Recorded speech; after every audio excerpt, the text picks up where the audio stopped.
Amigos de Película, los saluda Pam Martínez desde la alfombra roja de la primera adaptación que formará parte de este universo oscuro de monstruos que está planeando Universal. Estoy hablando de La Momia. Y en esta alfombra roja desfilarán Tom Cruise, Annabelle Wally, Sofía Boutella y el director Alex Kurtzman en unos momentos.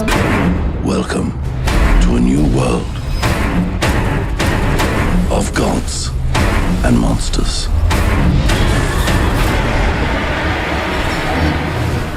Cinéfilos, estamos de regreso en esta alfombra roja y Tom Cruise acaba de llegar con nosotros. Tom, Hola. it's a pleasure to have you with us in the Película.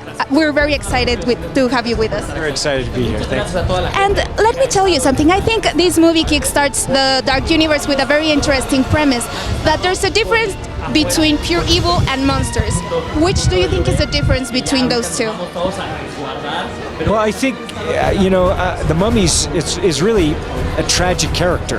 And you see the characters in this universe, they're going to have tragic flaws. But it's also going to be delivered to an audience in a way that's enormously entertaining.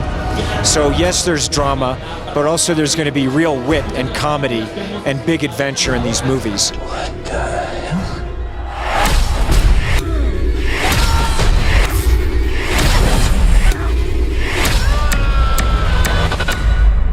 How did you get out of that plane? There's not a single scratch on your body.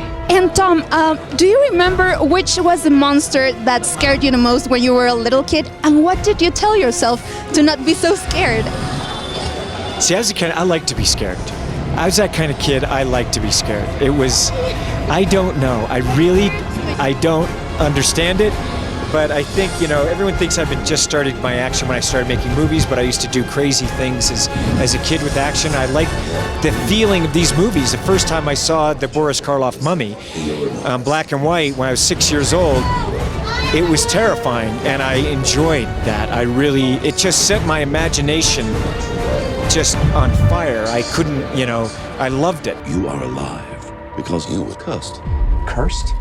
By what? The ultimate evil. Actually, I wanted to ask you, what do you think the Dark Universe brings to the table that no other universe had done before? Well, I think you see even just visually what we have in these monsters. They're incredibly compelling. As I said, they're tragically flawed. There's gray areas. It allows for, as an actor and storyteller, fun character, drama, comedy, epic adventure. It's in a real world. So these movies are going to be traveling all over the world. They're going to be filming in South America. We're going to come here. You see how monsters are in each culture. So they're going to be international. They're going to have a real analog feel, a great sense of adventure in them. So I think that's what it has. It has an analog, textured quality to it that I love. Thank you so much, Tom. It was a pleasure. As pleasure's mine.